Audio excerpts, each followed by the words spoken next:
afternoon. I'd like to welcome all of you here today on behalf of Cleveland State University and the Cleveland Marshall College of Law. I am Barinthia Levine, Vice President for University Advancement and Executive Director of the CSU Foundation. And it is truly an honor for me to be the MC today as we honor two special people and we open a very special space in our university. Through 9 years of service on our board of directors, including consecutive terms, 5 consecutive terms as chairman, Bob Rawson has made an indelible mark on Cleveland State and has worked tirelessly to advance the university and promote student success.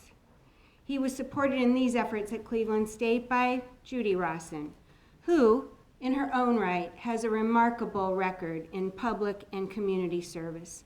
And we are so proud to be naming this space in your honor in recognition of a very generous gift that you made to the university. Because, as you all know, we're here today because of the gift that they made to us to create this beautiful space for our students.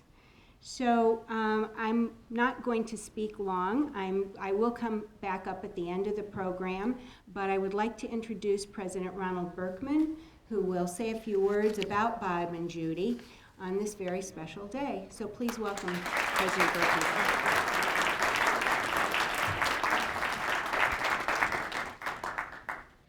So I don't know why people write comments for me and then give them to the person who's going to speak before me. So when I get up, I have to think of something different to say. But even without that, I usually think of something different to say. First I want to recognize some of the trustees who are in the room, or have been in the room, or were at the lunch with us. At lunch with us was our board chair, Bernie Moreno. Vice Chair Mort Levin is here. Tom Adler was here, probably home packing. David Gunning, Steve Kirk, and Dan Moore. And our foundation board members, Richard Fleischman, Arian Kirkpatrick, Bracy Lewis, Steve Minter, and Steve Percy. The president of the Cleveland Marshall Law Alumni Association, Craig Glifford, is that right? They write it, but they don't spell it. Right. And the chair of the Cleveland Marshall Law Board of Visitors, Ben Beckman, who happened to be on the search committee. He was the student on the search committee when I became president of CSU. I understand he was the only dissenting vote on the committee. He likes to remind me of that every time he reads The Plain Dealer. So, as Barinthia said, okay, most of you know Bob and Judy. You know the service that they've given to this community. You know the investment spiritually, politically, as citizens, civically, that they have in this community. For a president, having a chair of the Board of Trustees who gives wise counsel, who is balanced, who is experienced, who has depth, who has breadth, and has a set of values that he believes in and practices, is something that's very special to anybody who holds this position. So I truly owe a special debt to Bob, who, while he was chair, I would speak with a couple times a week, he has made everything that we've done at Cleveland State, okay, has a piece of his signature on it. What we've done in terms of student success, our focus on student success, the difficult struggles in the beginning in terms of trying to make structural changes in the learning platform and the operational platform.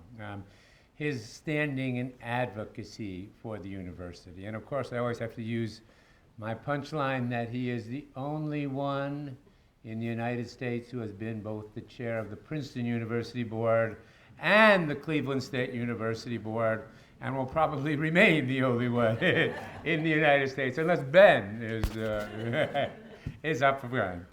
So, and by his side, and by the way, these photographs are of Judy's new avocation. These beautiful photographs that really decorate this special room. And I said to Judy on the way in that I think what's very special about this space is it's not a space, it's an idea. It's a realization, and it actually speaks also, this room, okay, to a generational change in learners, to a generational style of learning. And as you look at these pods, and as we think about how difficult it is to get young people to communicate with each other, face to face to communicate with each other, to have discourse on something other than a machine, basically. You see these spaces that really are designed to, you have to look at each other in these spaces, you know? It's harder to look down at your phone, right? And be circled by your colleagues around here.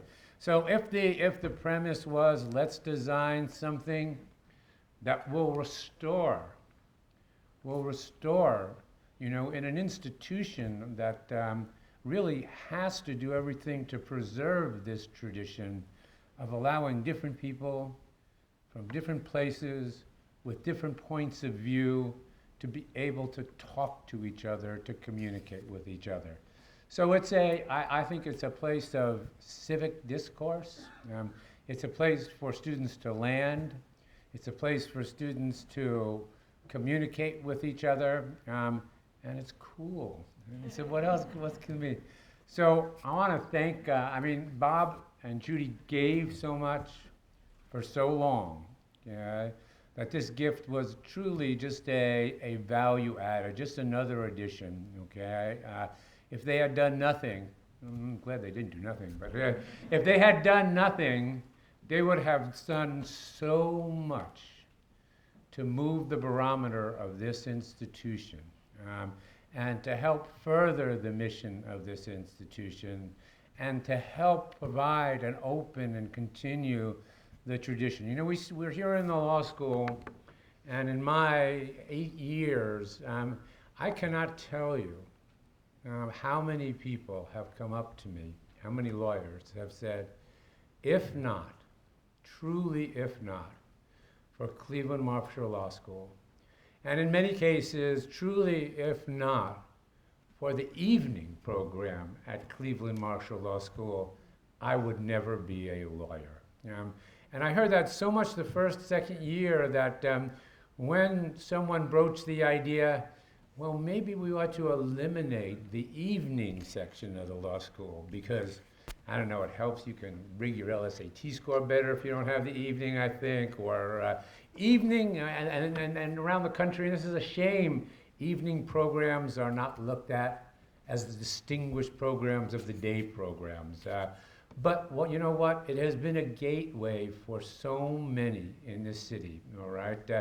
That, you know, I in my first year, I publicly declared that I would never consider a proposal to close the evening program of Cleveland Marshall Law School. So,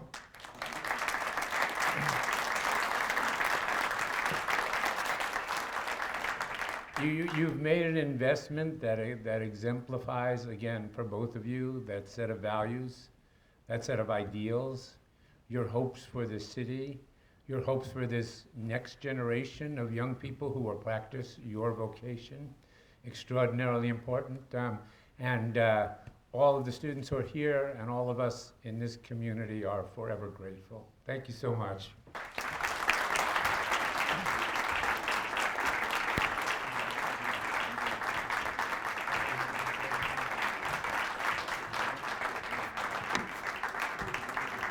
Thank you, President Berkman, for your comments.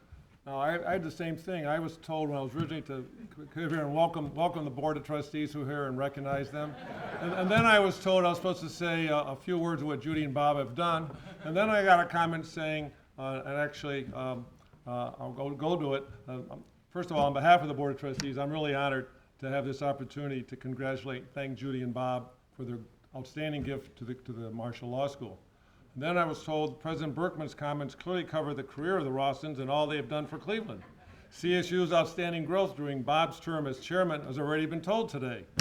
So I started on the board 1 year after Bob, and it's really been my pleasure to work with him especially when he was chairman for the last six years. I learned a lot from him. And I guess I've become the professional toaster of Bob because this May, I toasted Bob during the lunch at CSU's graduation, and I said, Bob has had outstanding manner of leading the board. He would listen intently to the comments and different opinions from all the members and everyone there, and then he would succinctly summarize the issue, give guidance on how we should proceed, and move on. Now, I'm not comparing him to someone else who's in office now with these comments. Absolutely not at all. Nothing he said was personal or negative. It was always positive and focused on the attention on solving the problem. I truly learned, I really mean it from my heart, I truly learned a lot from Bob's term as chairman of the board and how to conduct a meeting and how to run things and how to get things done. You're truly admirable. And Judy, she has been a leader in Cleveland, engaged in many organizations and projects. And as Mayor of Shaker Heights, where I reside, she was energetic and forceful in leading our community for many years. So for the two of you, you both have led outstanding careers in our community. On a personal note, I first met Judy and Bob in the early 70s. And what I truly remember, and I can actually still visualize it today, is seeing them in the early mornings running around the Shaker track. This was the days before running was in vogue. So you didn't run on the streets because you'd get killed, but you went over to the local high school to run. And the rest of us would be jogging around the track, but not Judy and Bob. They would come down from Huntington where they lived, hit that track together, not even turning left to know if they knew you, and they would just run. They were possessed, and they would run side by side. I can still see that. And the reason I tell you all this is this really shows their determination, their discipline, and their passion for the two of them that they bring to everything they do. From their fitness training to their daily work and to their civic engagement, they have been exceptional leaders. In addition to all that, Judy and Bob have been involved in Cleveland with civic and educational issues for over 40 years while raising two outstanding sons who in their own right are exemplary in the communities in which they reside. So you're to be commended for both your civic doing and your personal lives and what you've done with your family. It's been outstanding. Your generosity and vision in creating a learning commons will promote collaboration and teamwork by the students in their educational journey. The Rawson Learning Center, I'm calling it the Rawson Learning Center even though we haven't cut the ribbon yet, Commons will make this time studying the law more enjoyable and meaningful as they engage together in this beautiful, uplifting, and high-tech environment. Again, on a personal note, I'm delighted to see the investment in the law school infrastructure because of the long-time relationship between the law school and the Levin College over the years.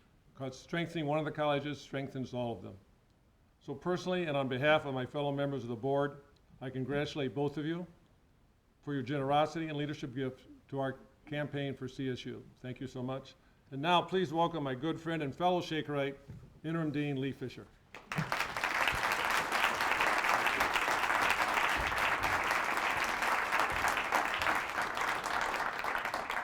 Thank you, Mort.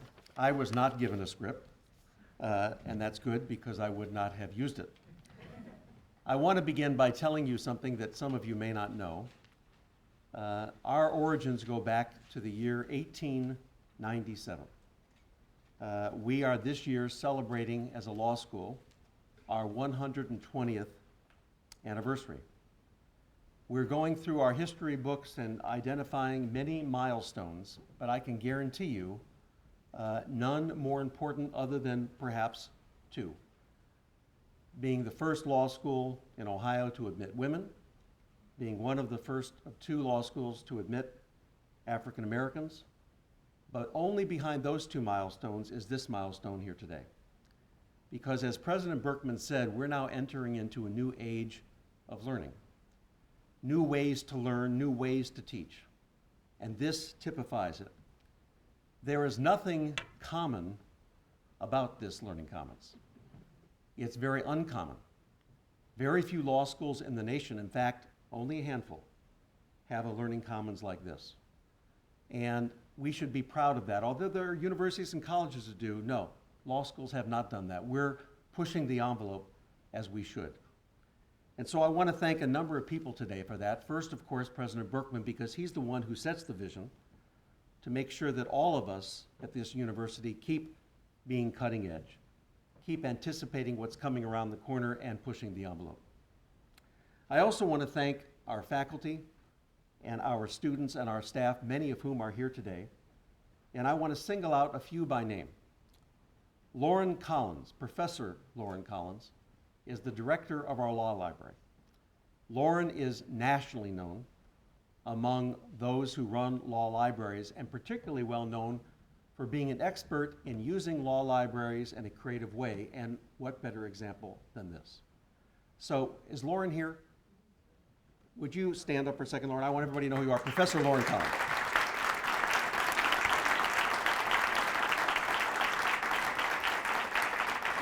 We also have a number of the law library staff here today. If you're standing, please sit. If you're sit, please stand, so we can see who you are. Okay. Well, anyway, they're here. Okay, there they go. Okay. Although she is not here today, I still want to acknowledge our Finance and Budget Director, Jean White, who spent countless hours on making sure this was a success. I also want to, oh, she is here? Oh, Jean, come up here, come up here.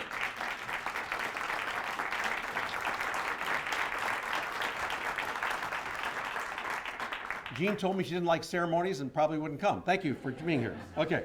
Tanya Anachin, the project director who works for the CSU Architect's Office. Is Tanya here? Tanya, please.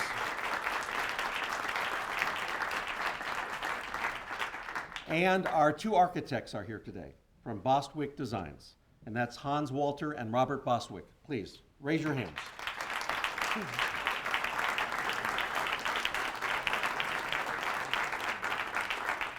I also want to acknowledge my predecessor, who we invited but was unable to come, but sends his best wishes. Dean Craig Boyes was the dean at the time that Judy and Bob made this very generous gift, and he deserves the credit for having worked with them and others to envision this space. And I also want to acknowledge Dean Steve Steinglass, who's here today. Dean, would you raise your hand, please, too?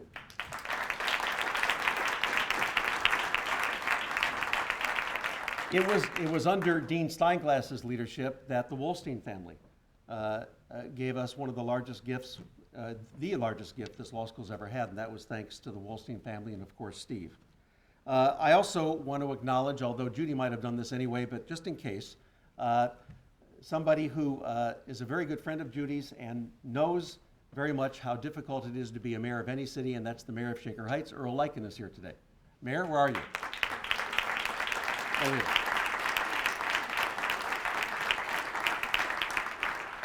Also, my high school classmate here, and the highest ranking judge in this room, U.S. District Court Judge Dan Polster is here.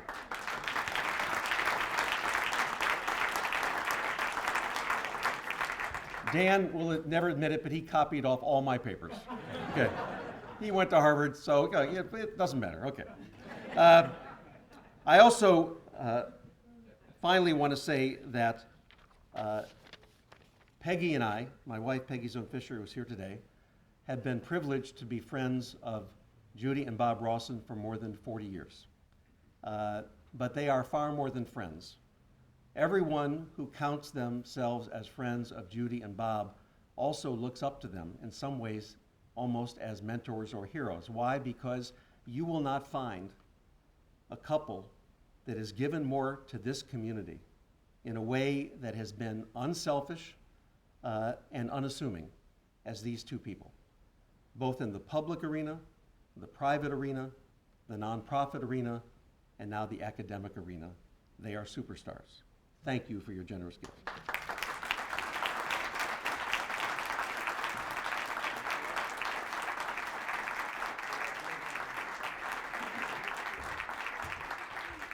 Looks like I might have had to introduce them, and I didn't realize that. So, ladies and gentlemen, now is the time for a standing ovation for Bob and Judy Rawson.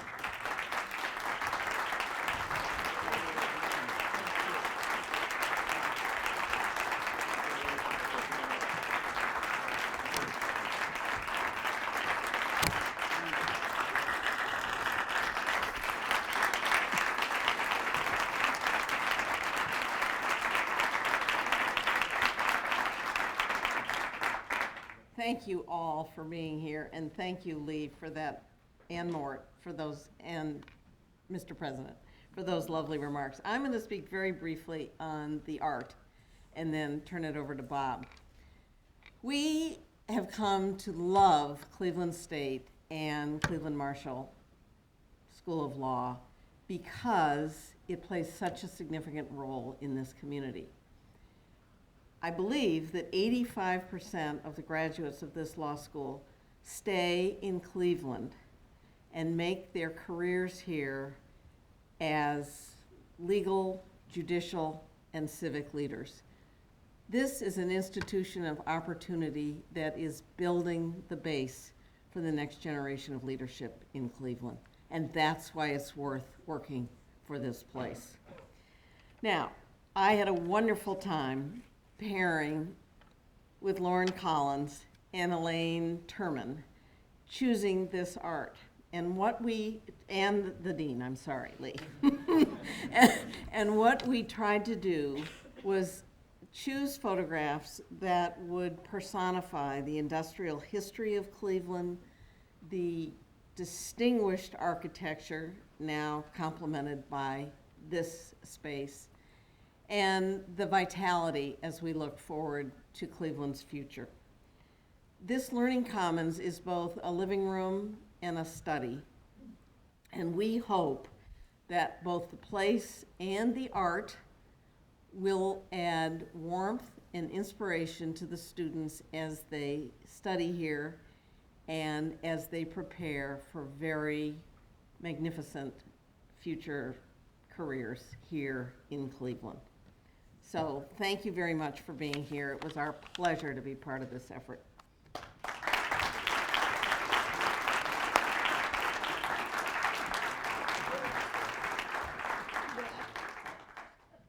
Let me start by stating the obvious.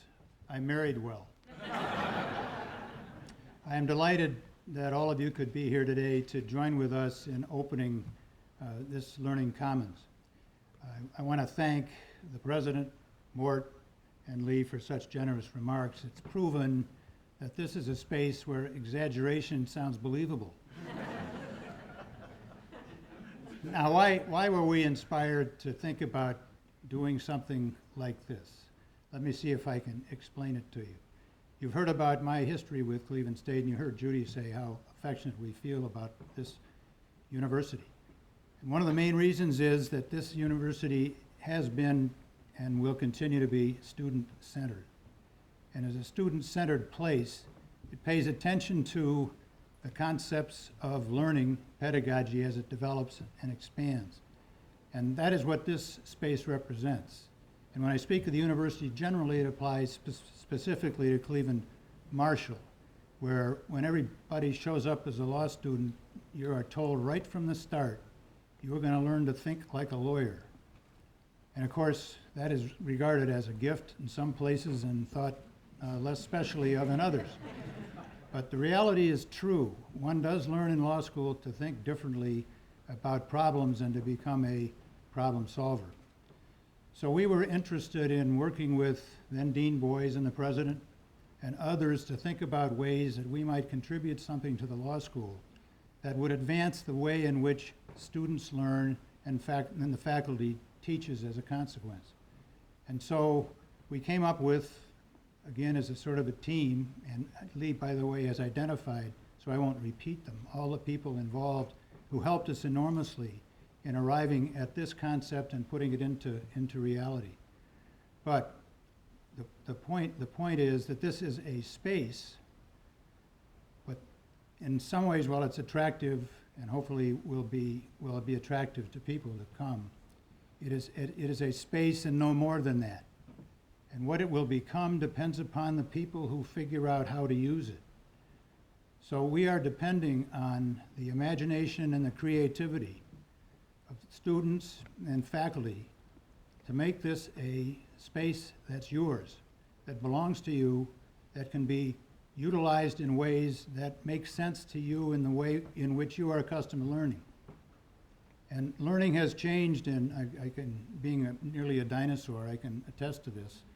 Learning with respect to legal education is changing, has changed, and will continue to change. And it's important that the law school stay equal or ahead of that learning curve. So we are assuming, I believe it, that our students and our faculty will find creative ways to use this space beyond what we have even imagined it's possible to do. If you need a case shepherdized, call me. Under pressure, I probably could still do that, but I'm not totally sure.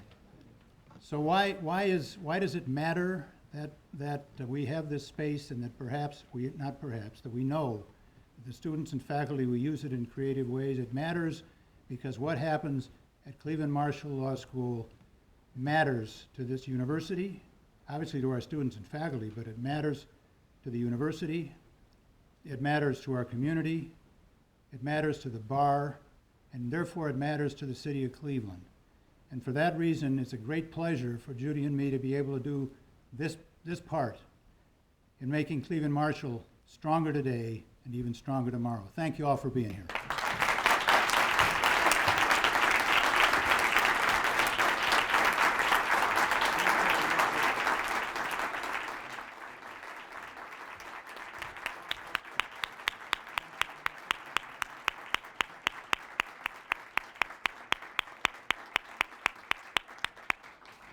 So now I invite everyone to move to the front of the Learning Commons, and we're going to have the official ribbon cutting, and I would like for the president and the Rossens and Mort Levin and Dean Fisher to please, we have scissors for you, and we'll do the ceremonial cutting of the ribbon.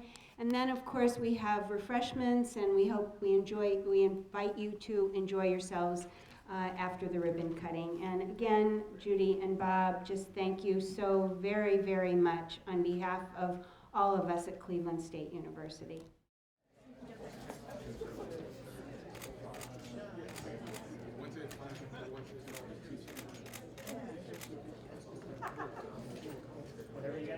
Yep. 1, 2, 2, 2, 3. Okay.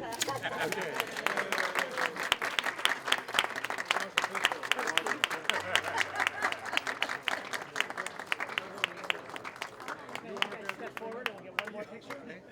Perfect. All right, guys, looking right this way. Very nice. Perfect. Very good. Thank you.